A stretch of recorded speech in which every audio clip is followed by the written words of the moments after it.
Welcome to Vulnerability, Introspection and Growth, the podcast where we explore the beautiful, messy and transformative magic that happens when we dare to go within.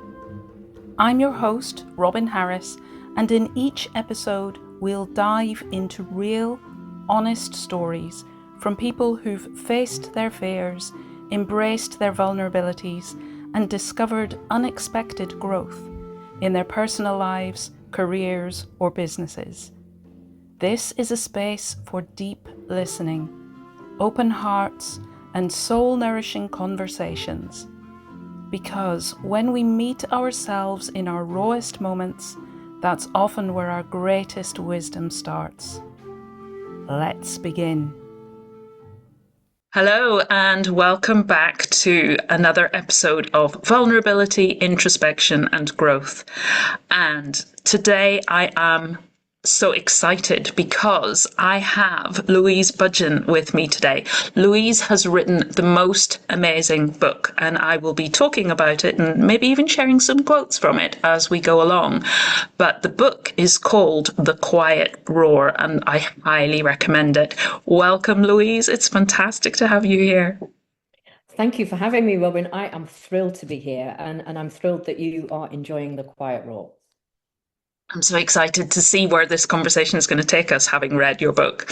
So just as always, to introduce Louise, she is an author, but also a coach and speaker dedicated to empowering women to explore their soul's calling and create the extraordinary life they truly desire and deserve.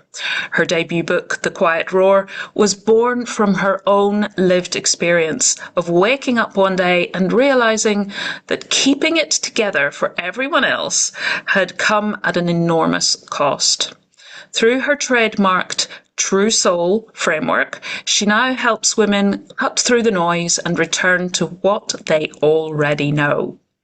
Louise speaks at events and conferences and also connects with women on smaller, more intimate settings where the real stuff gets said. I love that, Louise. And as I said, I would quote some quotes from the book. These quotes are so simple and yet so profound and powerful. So I'm quoting them in isolation here, but do listen and maybe make note, maybe come back and watch the video again and pause and just let the words sink in. The first one I'm going to share is, you are not broken, just becoming. You were never meant to prove your worth. You were born to remember it. I'm getting goosebumps, Louise. I call them angel bumps. I call those angel bumps. Yes, indeed. And the last one I'm going to share for now. Your life isn't a mess to clean up. It's a masterpiece in motion. Gosh, this is even getting me a bit choked up. So thank you, Louise, for sharing your beautiful, beautiful story. But before we get into that, I'm going to ask you the 3 questions that I ask all my guests. What makes your story relatable for others? I believe my story is relatable for others because it has been my lived truth. And I share it in a very simple way that is easy to understand. And I share it with the love and the hope that somebody will walk alongside me with my story and be able to have the space to reflect my learnings into their own life, in their own time and at their own pace, rather than me saying, do this, do that, because I'm not that type of person. I show what happened to me in detail, and I'm very happy to share those powerful moments because I do believe that when you can see another human being sharing their vulnerability, you can then start to feel safe enough to perhaps look at your own.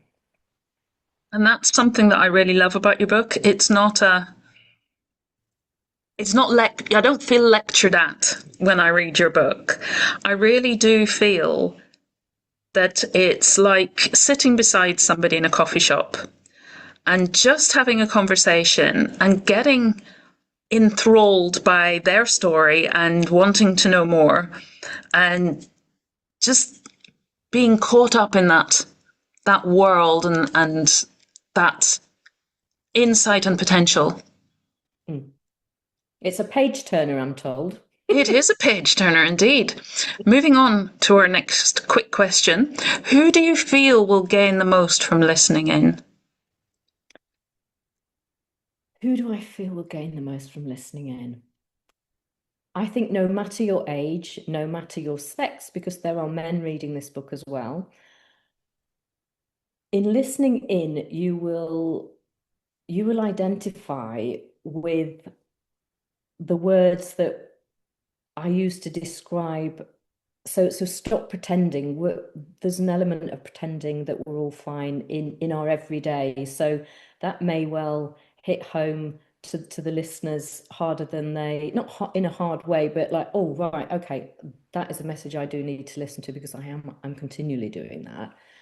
And also it's this, I do believe we have everything we need for our onward journey. And, you know, it's in listening in into that intuition. So I hope that the words we're sharing today will make people understand that they have all they need to make their own magic work. Absolutely. And lastly, what do you hope people will take away from this conversation? I would love them to take away a desire to stop pretending, to really say, do you know what, I'm not fine. I really am not fine. I've been pretending I'm holding it all together for everybody else, but I'm really not fine. And there is more to my story. And if I keep pretending to myself I'm fine, I'm never going to live the life and that story that I was born to be here for. Absolutely. It's doing a disservice not only to ourselves to wear those masks, but to those around us, because I always think that we have, each of us, our own unique gifts. And it's by going through the journey like you've done and rediscovering that and doing that becoming that we're then able to bring those gifts in their fullest rather than hiding away. Absolutely, absolutely. So no more hiding. Let's have a conversation that will activate some courage within people to know that this is the way. This is the way to live as a human being. You're not a human doing. You really are a human being. And that it's okay to roar your roar. Absolutely. And it's okay to let the tears fall, and it's okay to not be okay. It really is okay not to be okay, because that's where the healing can begin. Yeah, and when we all take those masks off, then we discover that we're all very human. We are all very human, and that is a very beautiful experience to have when you are fully human. It is. It is. It's like you said, it's where the magic lies. It absolutely is, definitely. Yeah. So your book does speak very, very powerfully to the idea that we're not here to prove our worth, but to remember it. And in fact, I loved your part two, which I've just finished reading. I had, as I was saying earlier, before we came live, hoped to finish the book, but there are so many great practices to practice within it that it's kind of taken me a little bit longer than I thought it would.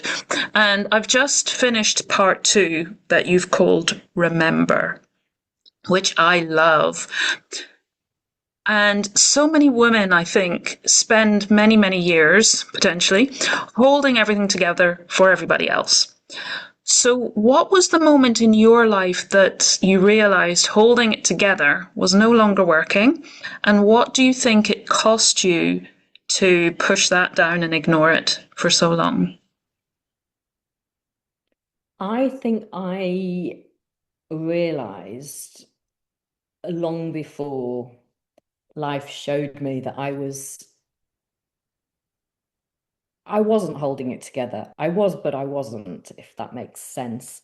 And the car accident that I have, which I talk about in the very first few pages of the book, where I've landed upside down on a motorway, is actually, I believe, the universe showing me that I have got to live a different way. I'm on the wrong path, and there is another way. So I think what I want to say in answer to the question is, I think we can all know long before we take the first step, and that's fine. We have to go through that almost a prelim, but then when you do get the signs or the just the decision, it's time to change. It really is the time. You can't delay. I couldn't delay all of what happened from that motorway accident. I knew in my heart of hearts that was what was to happen from that point. Really interesting one. My boss in my first job, an amazing, amazing man, he used to say that it has to make the drop from here to here. Mhm. But I think also, maybe even more so, it needs to go from here to here. So rather than focusing on going from the head to the heart and the body, maybe it's also the body to the head. That our body maybe knows these things on a deeper level, and the heart knows these things on a deeper level before the head can kind of get its head around it. And also that reminds me of the vagus nerve, which 80% of the traffic, the nerve traffic on that nerve, is going from the body upwards, not from the head downwards. So absolutely, I think we can know these things on that deeper knowing, but maybe not be consciously aware of it yet. It's subconscious still. That's exactly it. And I think for many, many years, and I think when you've got young children, when you're building a house, when you're moving forward, when you're building a business, it all becomes what it is, and you get caught up with all of that, and you take yourself, and what it cost me, in answer to your question, it cost me my health. It cost me my health. Yeah. And our lives are so busy and getting busier, despite the fact that at the end of COVID, when we were kind of coming back to what was this new normal, I heard so many people say, oh, I've loved this time where it's been quiet. I've had more space and time. I've been walking more. I've been getting outdoors. I've been gardening. I've been cooking from scratch. I must make time for these things when life takes off again. Yeah. And we haven't, by and large, we haven't. We're so busy, and that phone is always pinging and emails are coming in, and there's so many demands that it is so easy to get stuck in our headspace and on that hamster wheel and not have the peace. And I love your book talks a lot about making time for stillness so that we can hear those inner messages. Yeah. And that's not stillness, a 5 minute. I mean, you can have stillness and quiet in 5 minutes. It's choosing it over and above everything else. And I do know that for me, that was one of my greatest healing things that I love to do. It was simply to hang out with myself, with no noise, with no movement. And a lot of people would say to me, don't you just fall asleep? No, I wasn't falling. I was being in the moment with myself, and the stillness of being Louise who was healing, Louise who was connecting to whatever was being messaged back to me. And it was phenomenally powerful. I think it is an interesting phenomenon of our time, maybe, that people do find if they get still and sit down, and they don't normally, that is what happens. They're just so exhausted, and so their energy so depleted that they might just fall asleep. But also there are so many people who are not comfortable sitting still. It's so alien to us that that's a real challenge, but worth it, I think. And I compare it to when we had that announcement of we're all going into a lockdown, and the world just kind of did come to a halt. And for me, it was kind of like when you've been on a roundabout, going round and round and round, and then you jump off, and it's really disorientating and can quite make you feel quite weird. Yeah. But once we let everything settle, then we realize this is gold. It's so valuable. This is being human, taking time to look at the flowers. I'm looking out of my window now, looking at the flowers and noticing the clouds in the sky, enjoying everything that is life. And we don't see most of it most of the time, do we? Because we're just so busy. And I know, because I was that person that was so busy to even, notice my life going by. But now, consciously living happily as Louise, who's been through the journey, let's call it, it is magical, because I see magic all over the place. Yeah.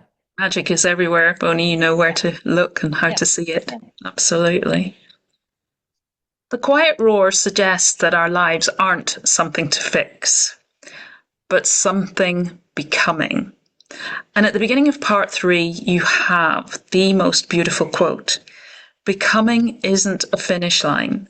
It's a gentle unfolding you step into each moment when you stop pretending and finally breathe your truth.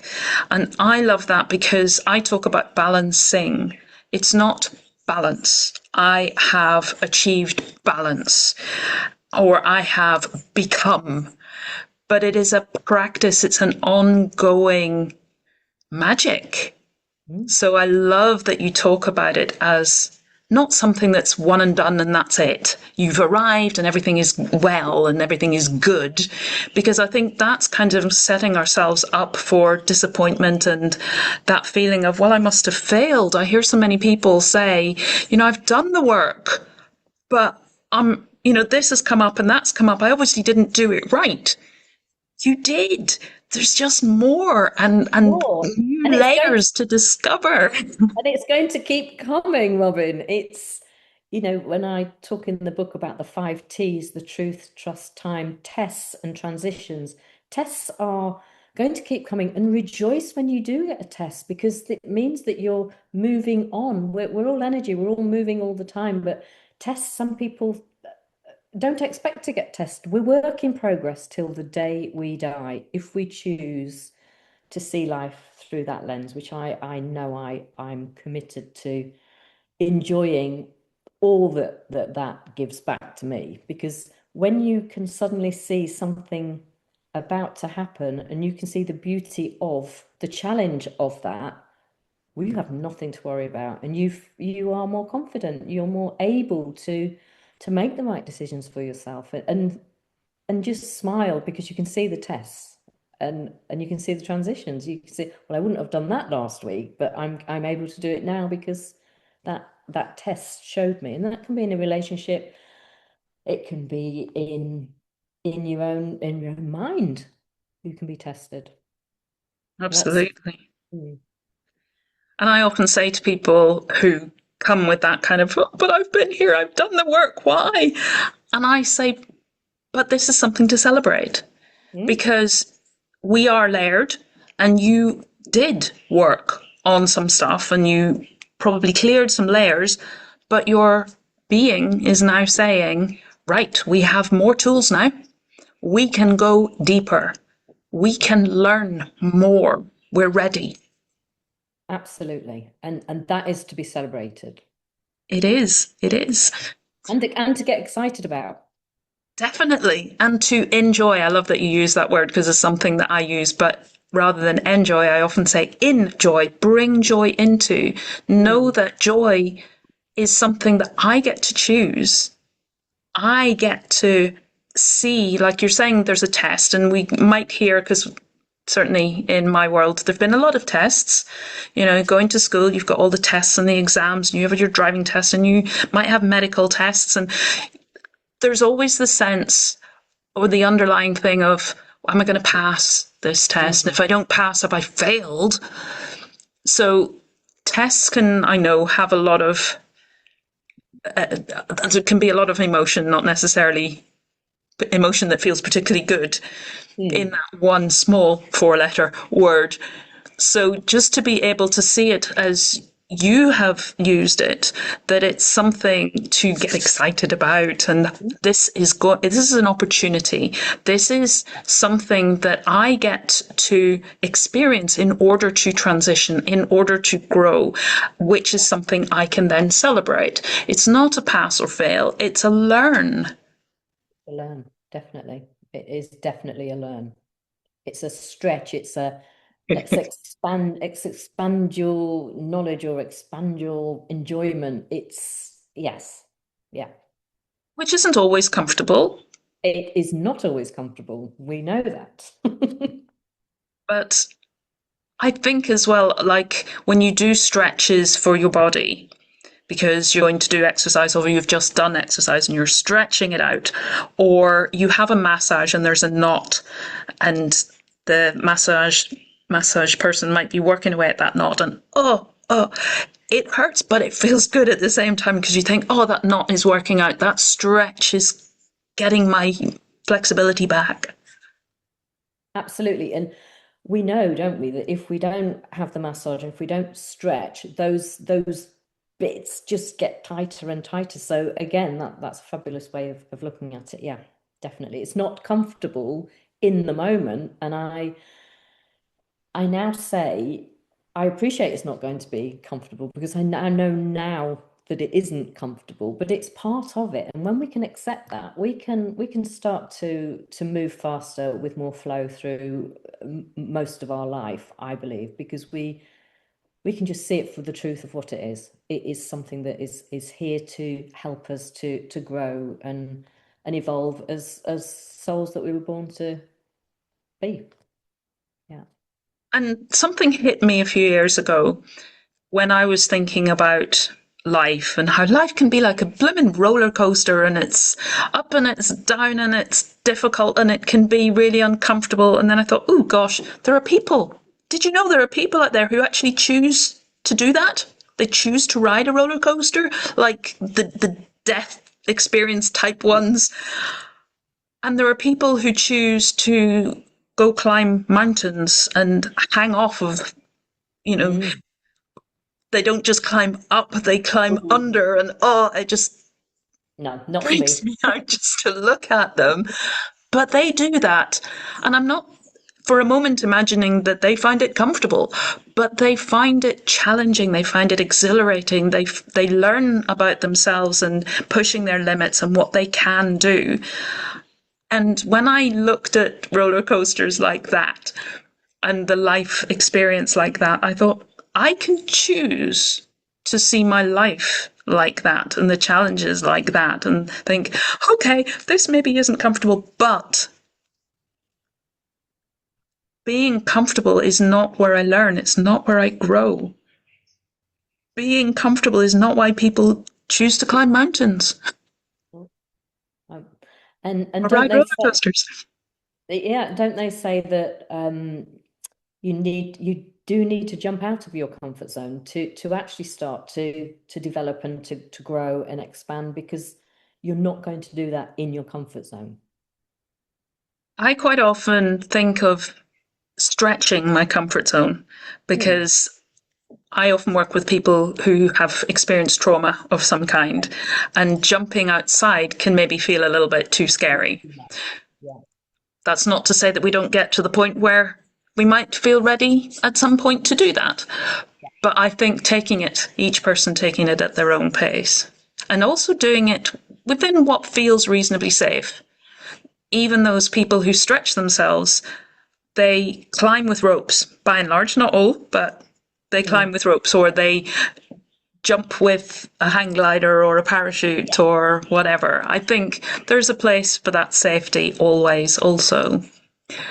I think that's one thing that I hope comes through the book as well, that it is your way. It's not, there's no one way to do life. We're all so unique. We were born unique for a reason.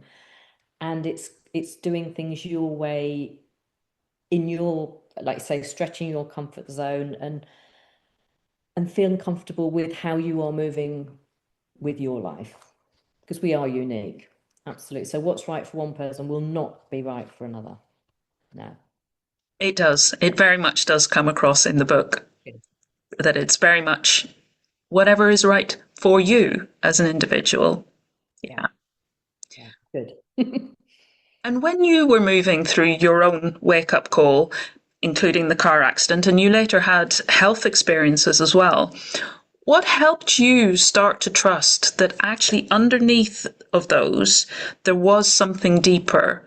Or, as you were saying earlier, your body already knew. What helped you to tune into that knowing rather than what so often we tend to think of as what's going wrong and why me?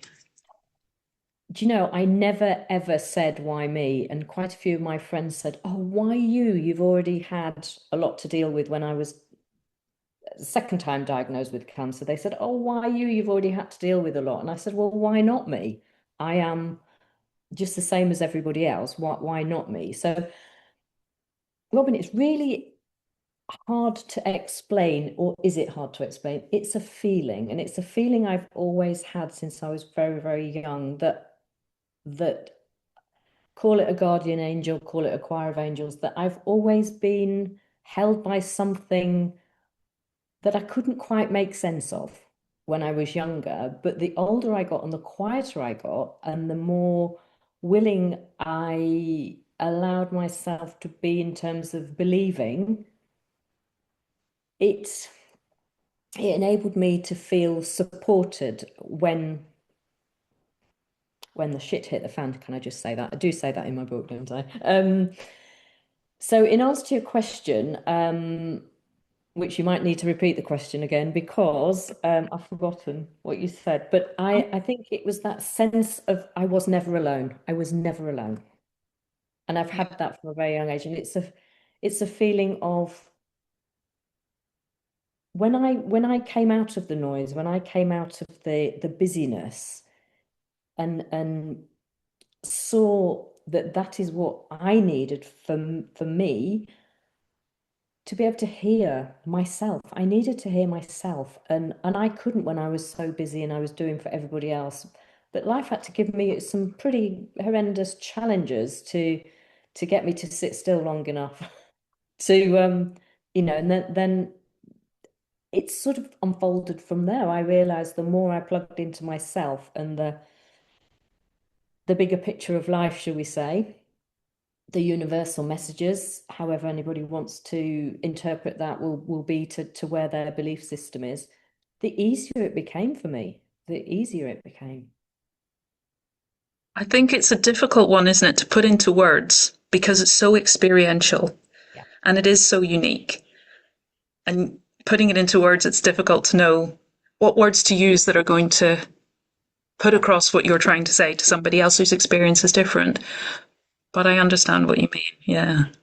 So it's a deep knowing, and I think I'd always known, and I've always allowed myself to be guided by that knowing. But when that knowing became more powerful in guiding me, it was the trusting of it. It was just the trusting that actually, yes, I do know. I actually do know. I don't need to ask anybody else. I do know, which, yeah.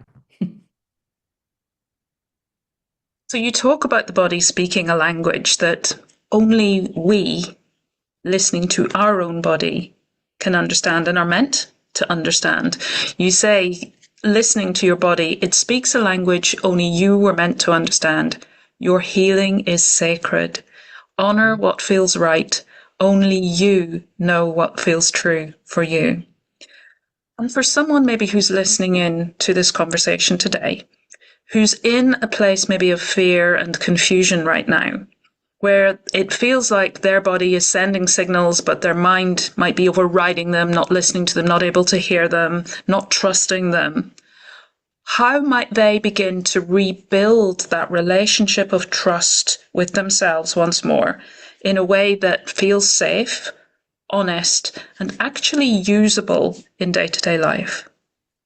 The first thing I mean, there are lots of ways I could talk about this all afternoon. There are lots of I want to say to that person, go walk to the mirror, really walk to the mirror, and as scary as that might be, and as like, oh, I don't really want to, really just look into your eyes, look into into the windows of your soul, as they are referred to.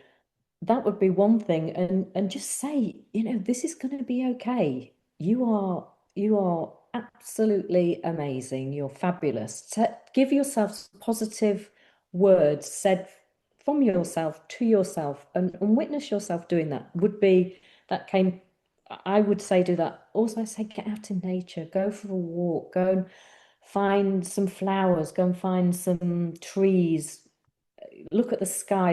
Even if it's raining, go out and get wet, go and walk barefoot in the garden, do all the things that I know have had a big impact for my healing, and kept me grounded to we're part of a much bigger plan here, and a much more beautiful plan, that as a human you were born, and it's about you reconnecting to yourself and to your being humanness that will help you heal. It's not plugging into the next series on Netflix, or it's not plugging into whatever your best friend's telling you to do. It's about plugging back into yourself with the bigger picture and the all that is life.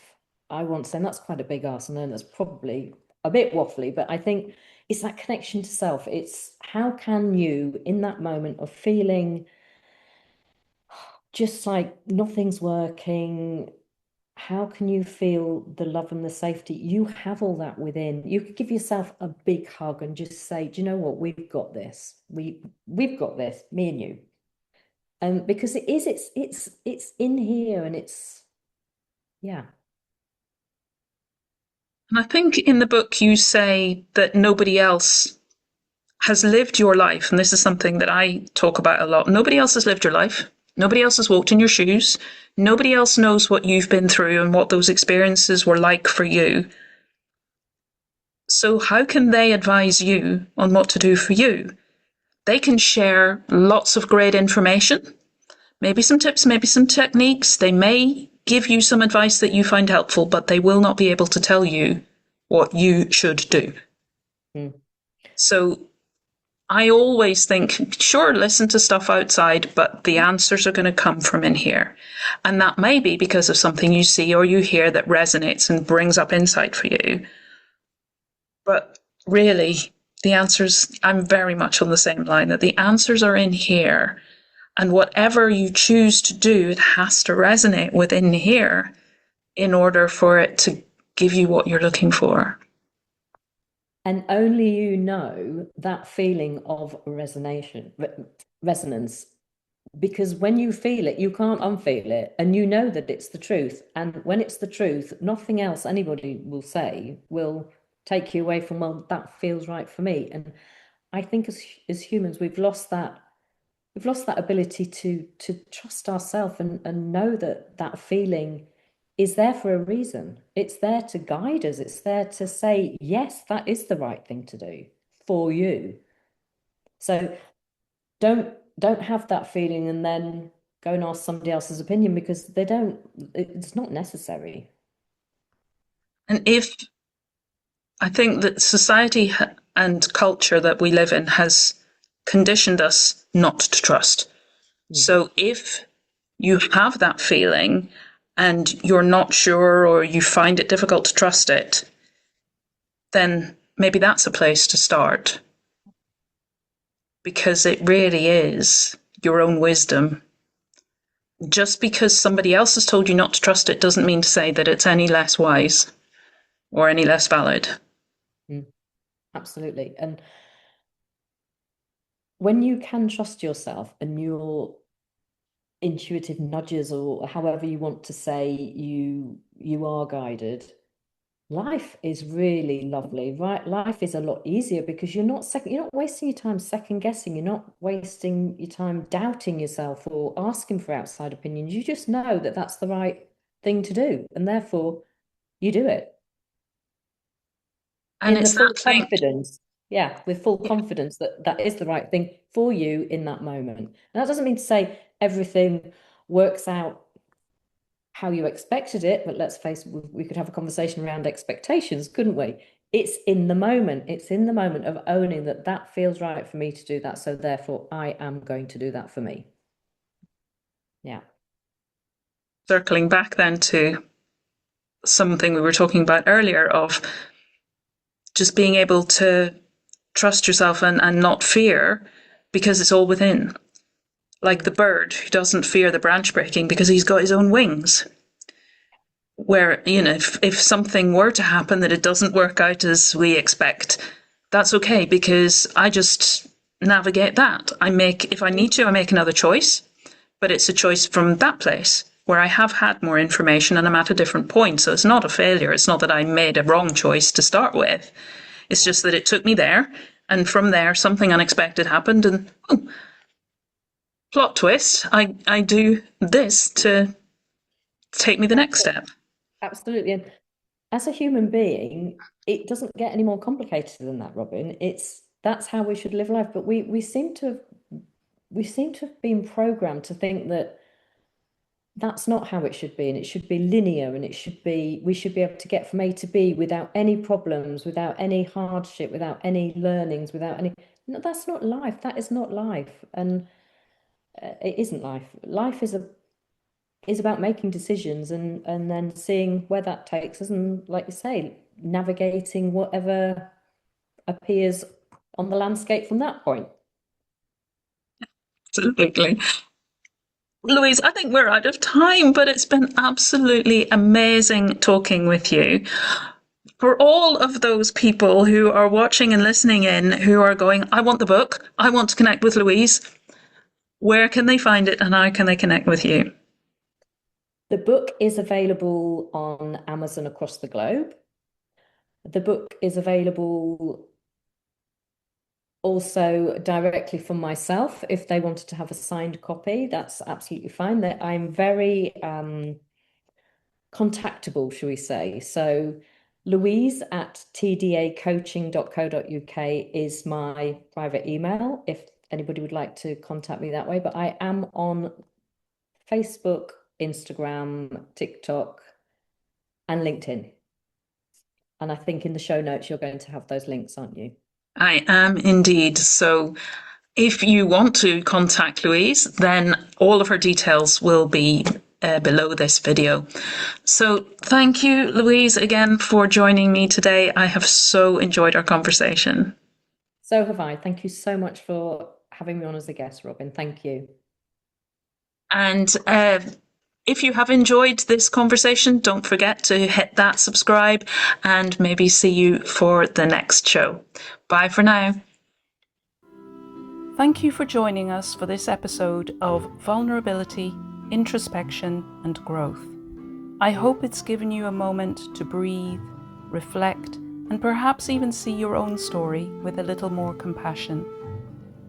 If you find this conversation meaningful, I'd love it if you'd share, subscribe, or leave a review. It helps others find their way here too. Until next time, take gentle care, and remember, the journey inwards is where the real growth begins.